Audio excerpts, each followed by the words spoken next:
episode of the Dark Assassins podcast, the show that dives deep into not just technology, but the concepts, software, and procedures behind it all, and explains it so simply that even your grandma can understand it. As always, I'm your host, the Dark Assassin. So I would like to officially welcome you to year 5 of the podcast. That's right, we've been doing this for 5 whole years. Kind of hard to believe. Last week, or I guess last episode, was like right on the borderline of the 5-year mark. I think it came out like a couple days before the official 5-year mark, so I didn't mention it then. But also, I kind of forgot about it, if I'm being honest with you. But I did remember this week. So thank you to all who have been here since the beginning, and thank you to all who have been here every step of the way or somewhere in the middle.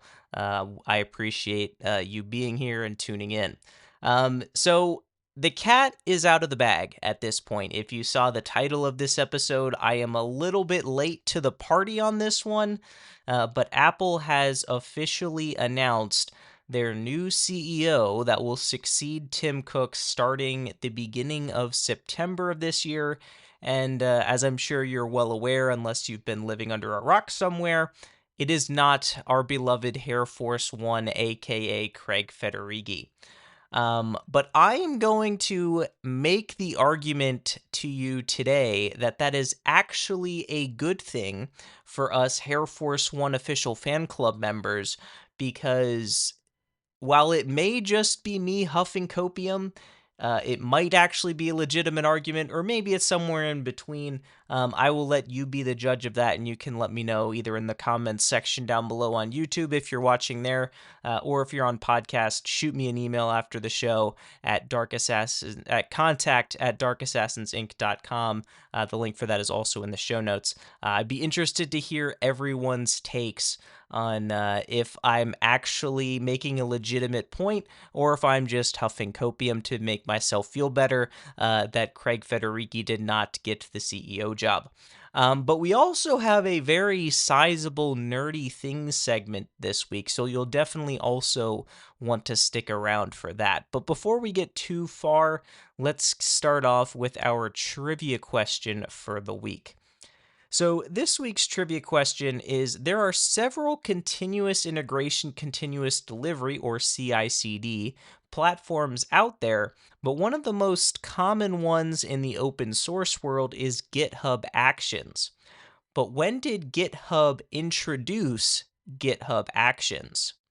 So what year did GitHub introduce GitHub Actions? And that is your trivia question for the week.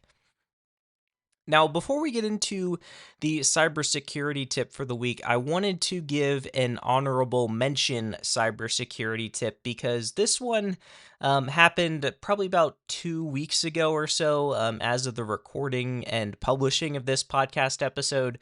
And there was a more new and more, I guess, pressing vulnerability that was announced the week that I am recording this. So this first one, the honorable mention, is the copy fail vulnerability in the Linux kernel. So this one was kind of a big deal, because this one has technically been around since like 2017, which is kind of wild. It's just been kind of lying dormant inside the Linux kernel for that long.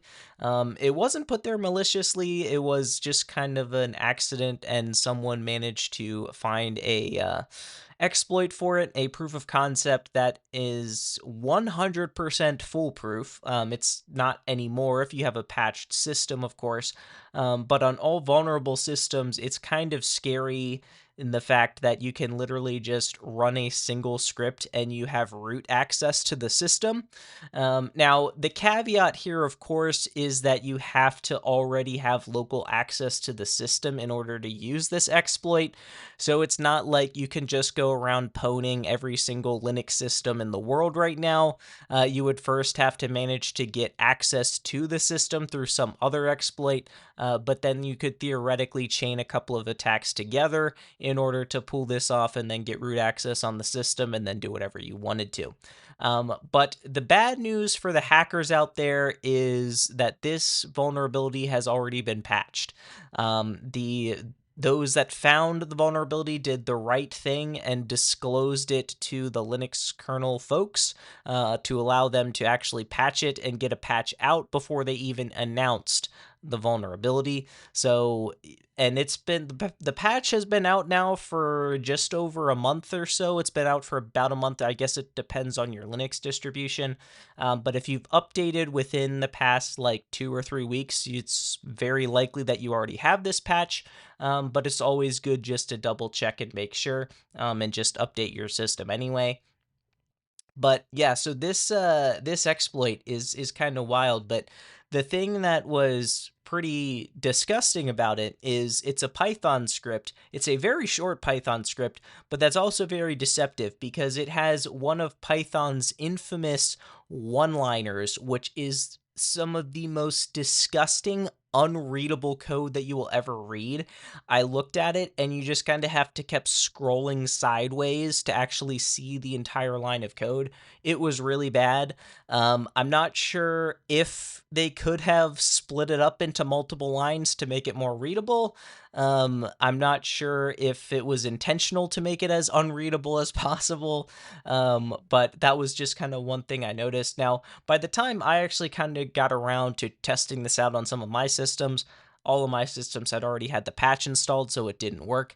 But there is a pretty good demos like on the various blogs, which I will have a couple links or I will have a link in the show notes that you can use to find some of them. But the thing that's kind of crazy about it is this script is a 100% guarantee exploit. So it's basically like you're using a Metasploit module, which is also essentially like 100% guaranteed. It's what the script kiddies like to use to pretend like they're real hackers when they're just using a Metasploit module to hack a system. But the fact that you can just get a 100% foolproof exploit every single time guaranteed is kind of crazy. And the fact that you just have to run the script is even more crazier.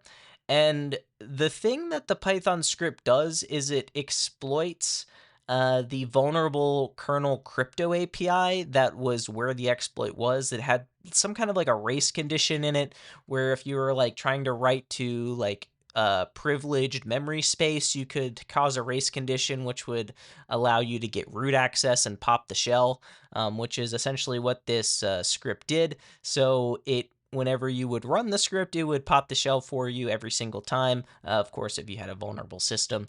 So that was just one thing that I wanted to talk about, a bit of an honorable mention. If the actual cybersecurity tip didn't happen, this definitely would have been the cybersecurity tip, but maybe you can consider this a twofer for the week. But with that, let's get into this week's cybersecurity tip.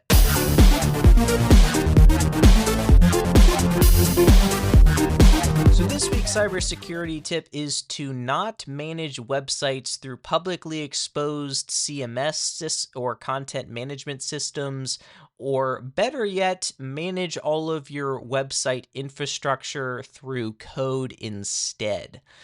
So this week, cPanel had quite a big oopsie this week. cPanel is a widely used tool to, according to their website, quote, simplify the process of hosting websites. Essentially what it does is it gives you a user interface to allow you to manage things like databases, emails, and other backend services that you might need for your website. But as it turns out, they had, like I said, a little bit of an oopsie in their parser, which allowed attackers to completely bypass the authentication on any single vulnerable cPanel web portal to get root access to the web server. And the way that they did this was to inject carriage line feed characters, or as I recently learned, registered nurses. And the reason why the carriage return line feed is referred to as a registered nurse is because in when you're typing in code to get characters that don't actually print, like carriage returns and line feeds, for example, you print them by doing a backslash. So the carriage return is a backslash r, and the new line is a backslash n. So you essentially have an r slash n, and r slash n, or rn, is also stands for registered nurse. So I guess the more you know. Um, but that's kind of cool. So what the attackers did was they bypassed the authentication by injecting these registered nurses inside the authorization header of the system, which allows them to specify additional fields like session priorities, session timeouts, user session users, this kind of a thing. So they were able to ensure that when they sent this header to the system, they would be authenticated as root, and they would have a valid session and what other properties they wanted to have included in there.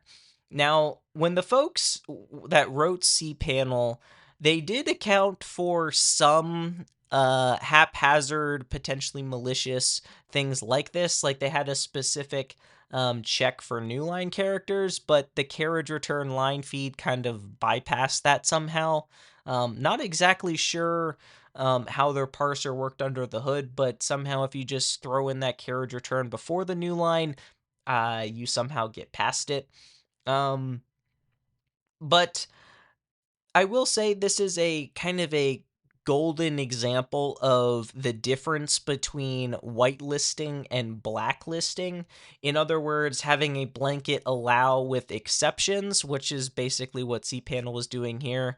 Everything is good, but then you have a couple different like special characters that you don't allow, versus blacklisting, which is a blanket or a whitelisting rather. So the blacklisting is where you everything is allowed, but then you deny certain things. And then you have whitelisting, which is where you deny everything, but then you have a couple different exceptions that are allowed through. So in this case, you would do explicit checks for, like, say, does the line end in this? If it does, then it's a valid line. Otherwise, it's not valid. So potentially things like that. And then doing different other checks to make sure that there's not other things in the authorization header, kind of so that you can't like maliciously inject things. Now, this is, of course, a classic example of a command injection vulnerability, but to cPanel's credit, um, this isn't your typical user generated attack vector, because more often than not, I would say like 99% of the time, when you get an authorization header, that's usually code that you yourself generated somewhere else and sent to yourself, or you used an API that sent you that code. It wasn't necessarily directly user input. But still, if cPanel was implementing the concept of zero trust here, they would have, regardless of what comes into the authentication's handler's processor, it would always validate everything regardless of where it came from, just because you don't trust anything until you can verify for yourself that yes, this is indeed valid. So somewhere along the line, there was zero trust not being fully utilized or not being implemented effectively. Now, somehow, this vulnerability didn't earn a perfect 10 out of 10 score, although technically, if you round up, it does earn a 10 out of 10 score. Now, I'm not exactly sure why, because this is a fully remotely exploitable vulnerability. I'm not sure if it's because you can't necessarily get a root shell on the underlying system. My guess is that's probably the case, but if you get root access to the web server's web panel, you can basically control the entire website from there. But I guess to each their own. I don't score these vulnerabilities. But regardless, it was like 9.5, 9.8, something like that. So still really, really bad, critical, you need to fix it, but not like 10 out of 10.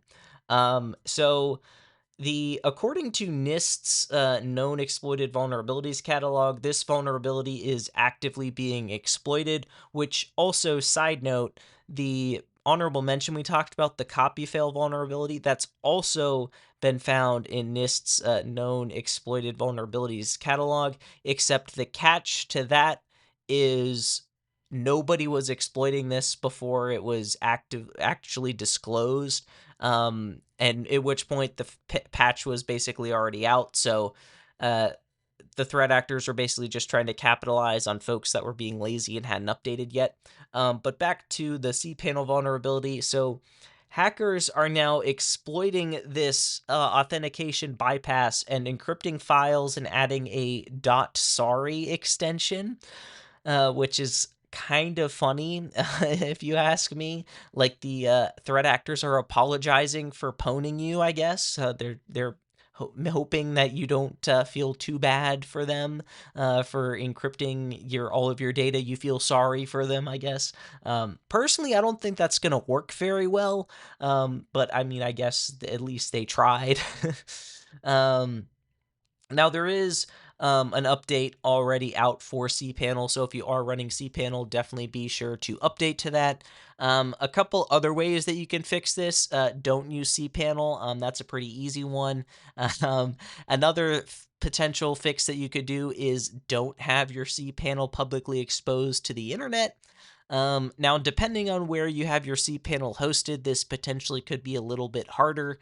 But if it's configured in, say, like a cloud instance, you could have it only exposed to local IP addresses on it, and then have some kind of VPN connection to get you in there to then access it that way, so it's not publicly exposed to the internet. And this is generally the issue when you publicly expose anything that allows you to log into something. You're basically asking threat actors to hack you and take it over, and that applies to anything. It's not just web portals; it's SSH ports. It's literally everything, and which is why like some countermeasures for SSH, for example, is to not use the default SSH port because just a generic host scan might not pick it up. Another one is to not use password authentication, like we've talked about before. Only allow like shared keys to be able to authenticate. So there's a couple ways that you can kind of mitigate that. Same thing with cPanel. And of course, the other solution is to just not use cPanel at all to manage anything. You just use everything managed through code. You deploy your code through some kind of CI/CD pipeline. That way, you're not actually publicly exposing how to make modifications to it. The only way to make a change is for your pipeline to deploy it. I guess theoretically, your pipeline could get compromised through some kind of supply chain attack, which we have started to see more and more frequently nowadays. So that definitely is still something to be concerned about. But at least it's not like, oh, this third party web portal tool you're using got hacked and now you're vulnerable. But again, is still with like the supply chain attacks that are we're seeing happening with like GitHub Actions, for instance. People are like poisoning different parts of the pipelines for like upstream, so people that pull in dependencies are now subjected to the supply chain vulnerability because they just happen to use a dependency, which is kind of a bummer. So yeah, but I guess another way to get around that is just roll everything yourself. Definitely not advisable per se, especially depending on the work that you're doing. But if you're doing something fairly basic like creating an API for something, you don't necessarily need a bunch of fancy frameworks to make that happen. You can just write some generic backend code to do what you need to do. But again, you're probably always somewhere going to have to rely on dependencies on something, unless you're like super hardcore and you wrote your own standard library for C or something, and you're using that instead of the standard C library to prevent any supply chain attacks from happening at all. If you're that hardcore, props to you. But I don't think 99.9999% of people are doing that, and I would not even encourage you to do that because that just one, it sounds like a pain, but two, you're reinventing the wheel on things that have been tested and proven over decades at this point. So probably not necessarily worth doing yourself. But again, the on the flip side, you don't have to worry about any kind of supply chain when you yourself are the supply chain. So the only way your supply chain could get hacked is if you yourself somehow got hacked, which technically is still possible. So I guess in the end, you could still suffer a supply chain attack, even if you are the supply chain. Um, so yeah, that was the cybersecurity tip for the week. I'll have a couple links in the description about this that you can feel free to check out if you want to learn more or get any other information. Now, I'm not going to bury the lead on you here. We got to talk about the Apple situation. So, John Ternus has been tapped as the new Apple CEO starting in September of this year. Tim Cook is going to be moving to chairman of the board. And if you don't know who John Ternus is, he's been in pretty much every keynote, I think, for a few years now. He currently serves as the senior vice president of hardware engineering at Apple. And if you've been keeping track of some of the hardware that's been coming out of Apple in the recent years, he's been doing a pretty bang up job. And that's not just me being an Apple fanboy here. I mean, some of the products he's put out have been absolute bangers. I mean, he's been the driver of a lot of their big hardware innovations in the past few years, like the Vision Pro, the Mac Studio, the redesigned Mac Mini, the MacBook Neo. Pretty much all of them have been game changing in their respective areas and have been, as far as like price to performance goes, basically next level. The Mac Mini is essentially untouchable at its price point with what it offers. The MacBook Neo is the same way. It's kind of putting the super dirt cheap Windows and Chromebook market kind of out of business. Actually, I don't know if it's putting them out of business, but the value proposition should be putting them out of business because the build quality is better, the processor's better, the battery life's better, the screen's better. Basically, everything is better. And it's just as much, if not cheaper, or maybe like $100 more. So it's kind of hard to not default to that. But we have to, as good as John Ternus is, I'm very much looking forward to seeing what he does as CEO. I think Tim Cook was definitely a supply chain guy, and that's one of the reasons why Steve Jobs picked him. But if you were paying attention to when Steve Jobs, or not Steve Jobs, Tim Cook was CEO, most, aside from the past few years when John Ternus kind of took the wheel, a lot of the decisions and like hardware changes were very, very safe and very minimal. So it'll be interesting to see what happens when an actual engineer and a hardware guy is in charge of Apple. I'll be very intrigued to see the direction that they take. I don't think they'll necessarily be as safe in the way that Tim Cook was. Making very minor changes year over year, not trying to rock the boat too much. That's not to say that I don't think John Ternus is gonna be coming out with like, wild swings and throwing Hail Marys every year as far as like the hardware goes. But I think there's gonna be some bigger, more radical changes, and not like super small incremental buildups over time that we saw under Tim Cook. But regardless, I am very interested to see how John Ternus's Apple looks. But this, of course, has to bring us to the elephant in the room, which is the fact that our boy, our fan club, the name of our fan club, Hair Force One, Craig Federighi, was not selected as CEO. Now, as even though this might seem like a heartbreaking revelation and just feels like you got your heart just ripped out of your chest, that the most legendary person at Apple did not get selected for the best, most prestigious role at Apple, perhaps this is a blessing in disguise. Now, maybe this is just me huffing the copium here, but my argument is one of the reasons that Craig's antics are so legendary is because, in part, of their dosage, right? We only see Craig once a year. The only time we see him is at WWDC in June, when he's basically running the show because he's the senior vice president of software engineering at Apple, and WWDC is pretty much the only event that's about software. Everything else is pretty much hardware announcements, which is why Craig isn't really there. But there is also such a thing out there as too much of a good thing. Now, you might be familiar with this if you're always eating, steak and lobster every night.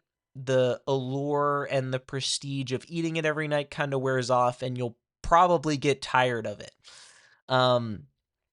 So just like with Craig, I think if he was in every single keynote, I he would have to really, I mean, I'm not doubting that he would be able to step up his game to meet the occasion and have legendary moments in every keynote. I don't necessarily doubt that. But I don't think it would be as condensed. I don't think it would be like an entire stream of legendary moments throughout the keynote. It might be like one small thing like every keynote if he wasn't every single one. But the other thing we have to remember is, what is Tim Cook's role in the keynotes? Pretty much all he does is welcomes you to at the beginning, gives like some intro spiel, and then hands it off to whoever, and then they just take it from there. And then at the very end, at the end of the keynote, he comes back and says like, "Wow, what an amazing day," and closes it out. So if, assuming the new CEO takes on the same role in the keynotes as what Tim Cook did, we would actually see less of Craig, I think, than what we actually get now. So, and because he's only introducing and closing the keynote, I don't think we would get as many legendary antics and legendary moments like we do in WWDC. Now, you could make the argument that because he's running the show, every intro would be insane, like the F1 intro he had, or the one where he was jumping out of the airplane to Motley Crue with the helmet in the shape of his hair, both of which were insanely legendary. You could make the argument that every single keynote would have that kind of an intro. I'm a little skeptical of that. I mean, I would obviously not be opposed at all to see intros like that with Craig, but I am skeptical that we would get things like that. So I think, to boil it down in a nutshell, if Craig was CEO, he would be in every keynote, yes, but his role would be very limited to the point that he might not even have time or the ability to have any legendary antics. And if he did play a large role in the keynote, which again, I kind of doubt he would, just because it seems like over the past few years with Apple's keynotes, they like to delegate the demos and responsibilities to like people that actually worked on the individual products, like the VPs and directors and even senior like managers of the different products, not actually just like the executives giving the spiel, which I mean is good for visibility, of course. So I don't think that Craig would just monopolize and take over everything, kind of like he does with WWDC a little bit.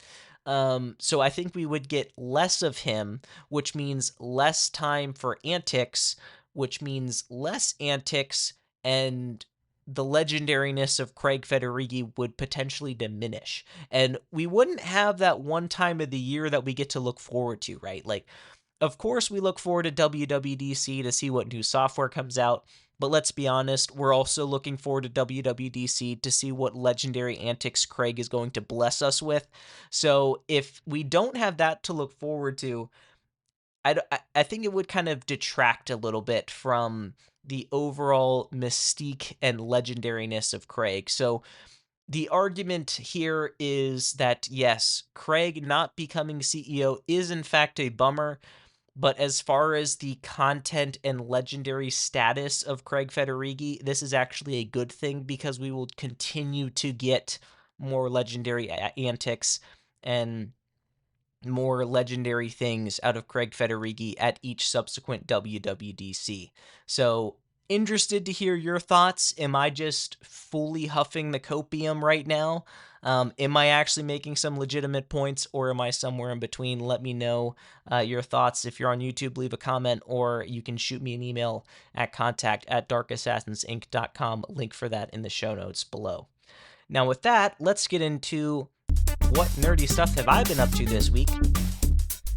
Now, I mentioned, I believe it was last episode, that I was going to need to get a new monitor because my Thunderbolt display was acting up to the point where it just basically didn't want to work anymore. And the funny thing was I think like right before I made the episode, it decided to work again, and then it decided to stop working again. Um, But I was doing some sleuthing on the interwebs before I made the decision of spending hundreds of dollars on a new monitor to do some more digging and research into what potentially could be the issue here. Now, it ended up being all I needed to do was ditch the quote unquote eh, octopus cable. There we go. That comes out of the display. So if you've never used a Thunderbolt display before or know what I'm talking about, on the back of the Thunderbolt display, there's this one cable that splits off into two cables. One of them is a MagSafe charger, which this isn't MagSafe 3, this is the OG MagSafe. uh, now, I have the adapter, so it can be MagSafe or MagSafe 2. But then you also have the Thunderbolt cable that plugs into your Mac Mini, your MacBook Pro, whatever. And the issue is actually that cable. Now, when I was doing some looking online, it seemed like the consensus was modern, because the other really weird thing about this was I only had issues with modern Macs. All of my Intel Macs I had, like my 2017 MacBook Pro and my 2015 MacBook Pro, when I would plug the Thunderbolt display directly into them, they worked without issue. It was solid, perfect, no hiccups whatsoever, came right on immediately, didn't have any issues. But when I would plug it into my work laptop or my Mac Mini that are running Apple Silicon, that's where the issues started arising. So I'm not exactly sure all the specifics, but apparently there's some issue with the signal that gets generated from the display through that cable, and it can occasionally be kind of flaky at times. And apparently, modern Mac OS with the modern chips in particular don't like that very much, so they will just cut all signal to the display and not show anything, which would explain why sometimes it would be working fine and then just out of nowhere just cut off for no explainable reason and just not come back. But funny enough, the solution ended up being a $40 fix. So all I had to do was make use of the daisy chain port on the back. So on the back of the Thunderbolt display, there is another Thunderbolt 2 port. So if you get a Thunderbolt 2 cable, you can plug that into the back of the display through that daisy chain port and then plug that into wherever you need to plug it in, and it works just fine. So since I did that, I have it plugged in to the daisy chain port, to my Thunderbolt 2 to Thunderbolt 3 adapter, into my dock, and then ever since I did that, it's been working without issues. The only hiccup that there has been is if the computer goes to sleep, only one of the two displays that's plugged into the dock comes up. I don't know why. But the easy solution is I just unplug the cable from my computer and plug it back in, and then it's 100% solid, no issues. Um, which, as annoying as that is, it's honestly kind of a small price to pay for saving literally hundreds of dollars. Or if I wanted to get one of the new studio displays, over $1,000 or potentially thousands of dollars. So I'm not complaining at all. It's been working very well, and I've been very pleased with it. So $40 fix, I will take that. I mean, eventually I'll probably need to upgrade the display just because I'll want to. Um, but the Thunderbolt display is such a good display. I mean, yeah, it's only like 1440p, but so I have three monitors here, this battle station of a setup. Two of which are actually 1440p. So it's not like I have like two 4K displays or 5K displays or some super high resolution, and then there's just Thunderbolt display in the middle that's kind of lagging behind. No, it's still up there. I mean, it has pretty good speakers. Its webcam is passable. It's nothing to write home about, but it beats me having to get a separate webcam. Again, it's not like fantastic. You need to have some decent lighting for it to look good. But I mean, I don't really use it in the first place, but if I ever do, it's kind of nice to have. So yeah, I don't really want to get rid of the monitor because it is so nice. Plus, it's an Apple monitor sitting right in the middle of the desk with my Apple setup. So I mean, I feel like it kind of has to be there. Then the other updates that I have is I finally got back to working on my Pokemon video game project, which I have not touched in literal months. I think this might have been the first time this year that I actually did anything with it, at least anything significant. And I didn't make any like feature updates to it, but I did make a good amount of progress with it nonetheless. So, the first thing that I set out to do was dynamic dependency detection. So, this automatically happened when I would be building in Xcode. Um, Xcode was able to pick up what files changed and only recompile the files that needed to. But the Makefile version, if you modified a single header file, you were forced to recompile the entire project, which, while annoying, did ensure that your change to the header file was actually reflected in the code, because header files aren't compiled in the sense that if you make a change to it, you can't exactly compile it to an object file like you can to like a C or a C++ file. So if you make a change to a header file, any C file or C++ file that relies on the header file has to be recompiled in order for those changes to be reflected in the resulting object file and then the resulting executable.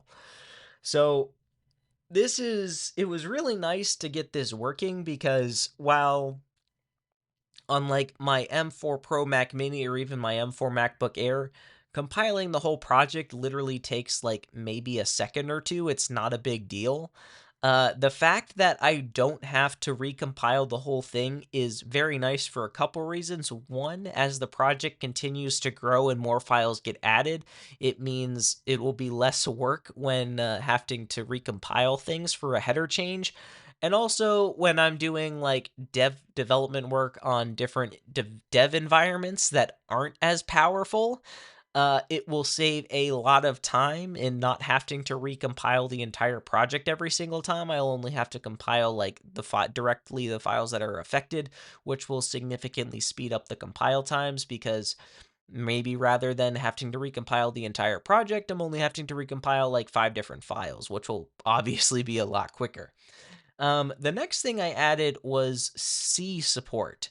So technically, the project always supported C files, but it would just compile them as C++ files, which still is valid, but it wasn't using the native C compiler. So I figured I would actually give support to this. Now, I don't actually have any C files in the project right now, at least as it stands. I mean, I'll probably add some at some point, but right now I don't.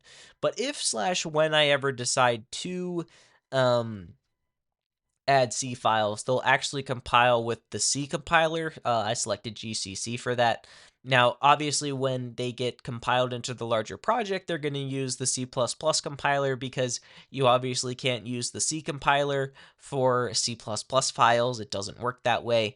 So you will have to use the C++ compiler to actually link everything together and build the executable. But at least it'll use the air quotes correct compiler for the C files.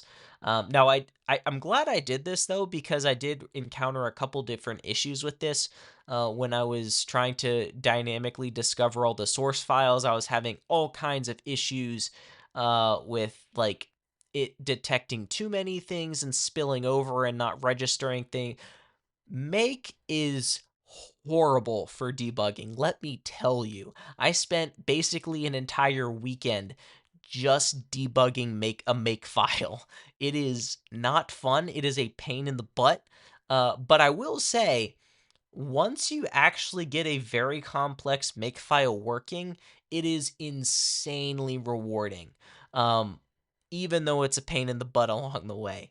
The other thing I did was I upgraded the Windows Ansible playbook. So, well, technically it wasn't the Ansible playbook per se, but since now the currently the or previously the way that you would run the Windows Ansible playbook was you had to follow this like hacky solution of you had to install this pip dependency as a side before you could actually run the make rule to deploy and test and do the Windows Ansible build.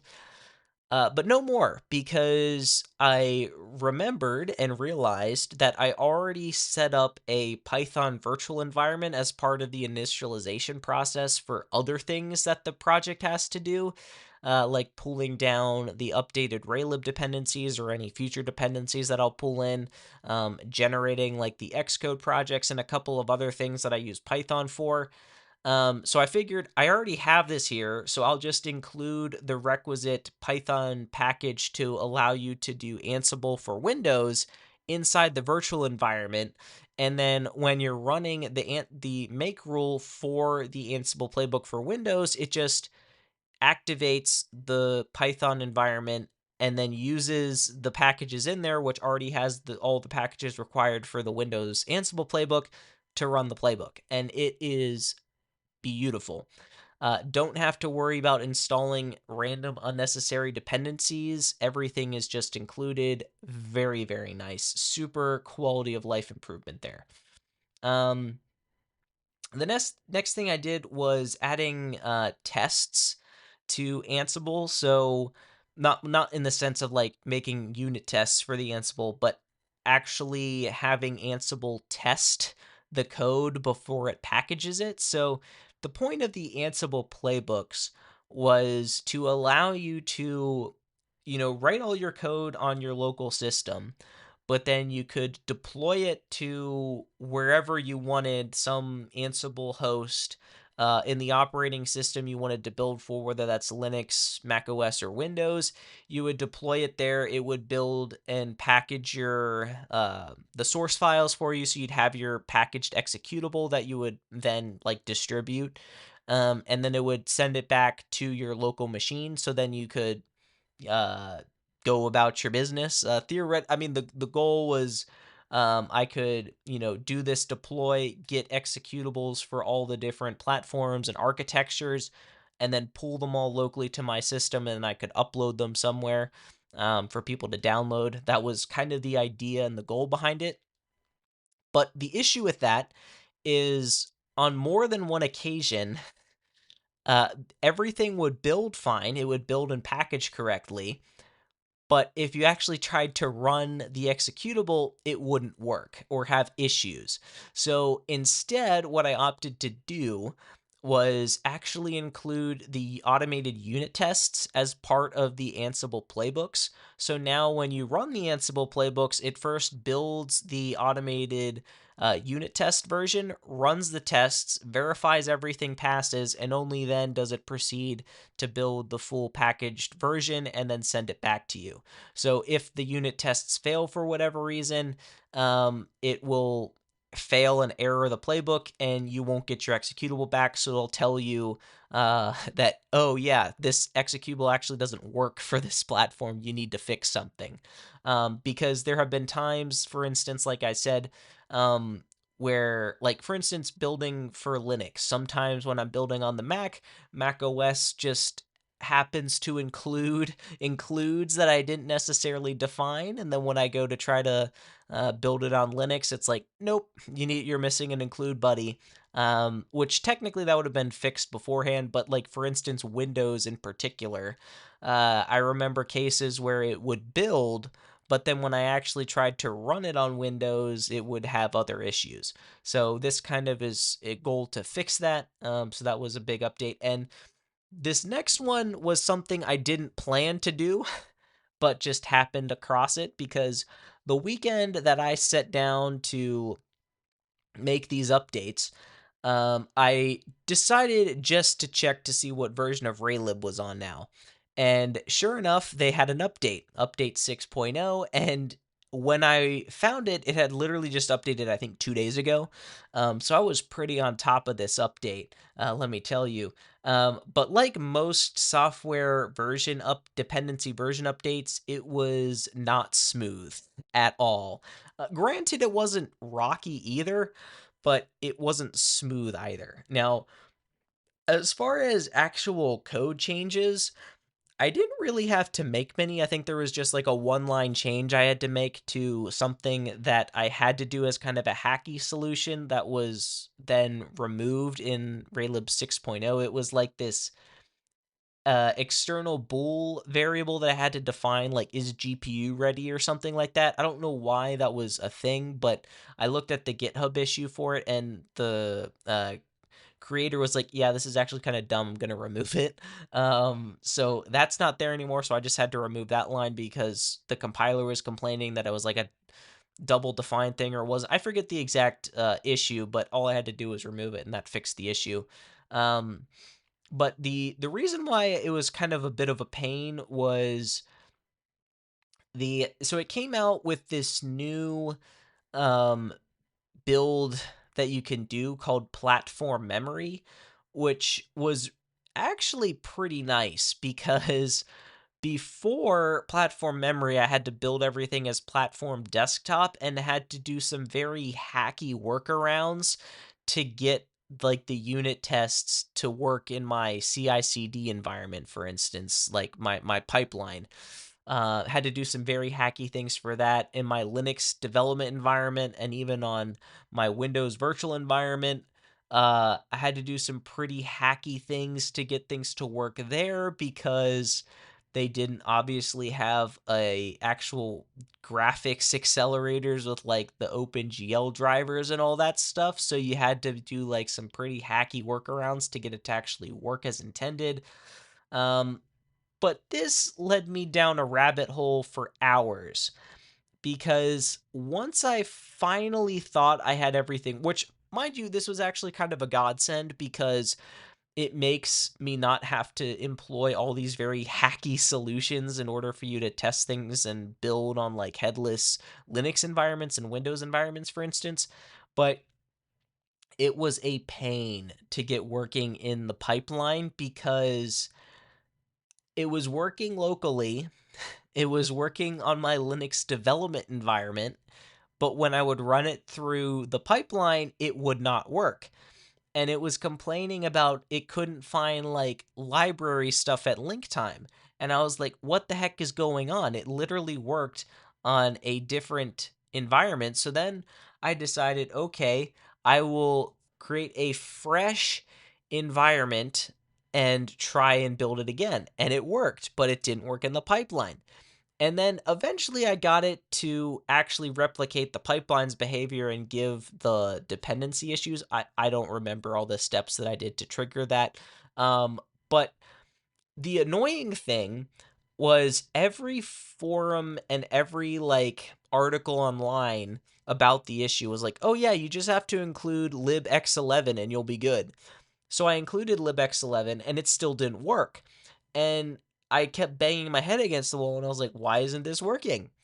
And then I happened to stumble on another thing that was like, oh yeah, you have to put like your dependencies in a specific order to make sure that they actually inherit everything they need from the libraries in front of it. So you have to put like your raylib library first and then like x11 at the end. I think that's what it was, or maybe it was the other way around. No, I think raylib had to come first and then x11 came after.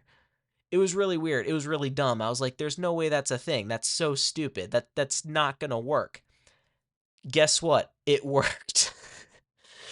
So the thing of it was I was basically all out of ideas at that point, and I was like, this is one of those things that's so stupid it might actually work. And sure enough, it did. So all I had to do was reorder the libraries to put raylib first rather than last, and then everything just worked. I think this is the first case where the order of library dependencies that you include them actually mattered. I don't think I've ever ran into an instance where that has been an issue before. So I guess for anyone out there that is either upgrading to the new version of Raylib or it's claiming that you're missing a dependency, like a library, even though you're including it, apparently the order matters, so check your ordering, I guess. Save you some time there. Um, but also, I gave my home lab quite the workout because, mind you, this entire weekend when I was working on this, I was not home. And I was just developing everything with my MacBook Air. And as you were seeing, I was doing a lot of stuff with my pipeline. I was doing things with my various virtual environments, doing things with my Ansible playbooks to deploy to them. So I was making my home lab put in some work. All these different builds, deployments, testing, all kinds of things across different architectures. The home lab was definitely putting in the work.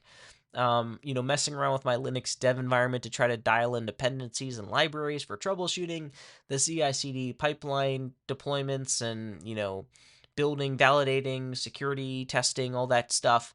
So it was really getting a workout, and I know I mention this fairly frequently when I talk about my home lab and how it's kind of like beating a dead horse at this point, but there's always the cool factor when you are, hours from home, hundreds of miles away, and all you have to do is, type a command on your computer. It sends it off back to your home lab. Your home lab kicks into gear, does what your home lab does, works its magic, and gives you the result, and everything just works. So good. So good. Now, remember, kids, if anyone tells you that for your software engineering job, you can't do it 100% remotely, they're full of it. Because this weekend of me developing my Pokemon game, even though I wasn't really actually making any code changes, I was just kind of like updating dependencies and build environment stuff and that kind of a thing. I was still doing a bunch of testing for it, all remotely. I was not at my house. Everything was done through my VPN and connecting back to my home lab to do all the testing. So if anyone tries to tell you that you can't do your software engineering job from your house, they're lying to you. The only way that they might have a bit of truth is if you work in one of those special circumstances where the environments that you work in are air gapped and not actually accessible to the internet through any kind of VPN solution or otherwise, and you literally have to have physical access to the system or the on-site network in order to gain access to the systems you need to use. But aside from that very small niche circumstance, you can 100% do your software engineering job from literally anywhere in the world.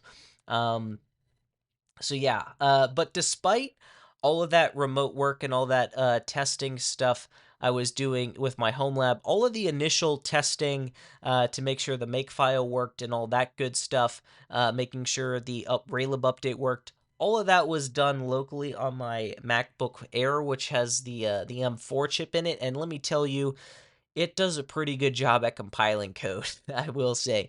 It's not necessarily as fast or as good as my M4 Pro Mac Mini, of course. I think that's probably obvious.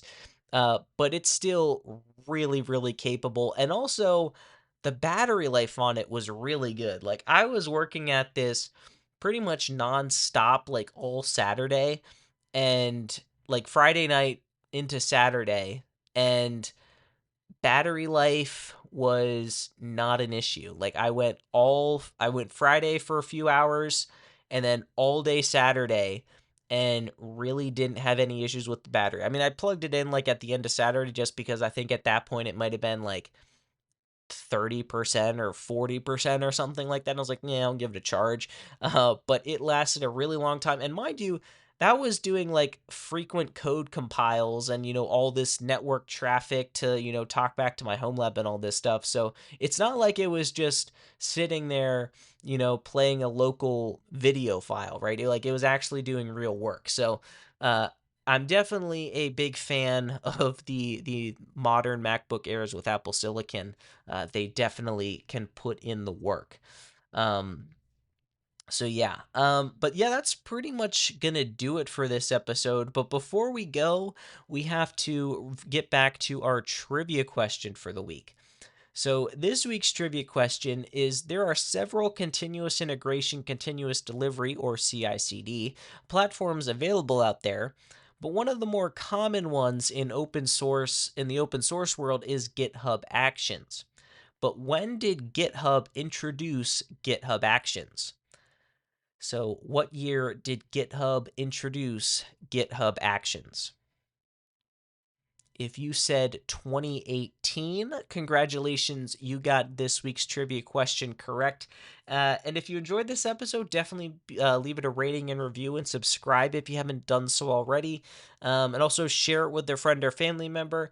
And if you have any questions, comments, ideas, or topics about future episodes or any questions about this episode, if you're on YouTube, you can leave a comment down below, or you can shoot me an email at contact@darkassassins.inc.com. The link for that is down in the show notes below.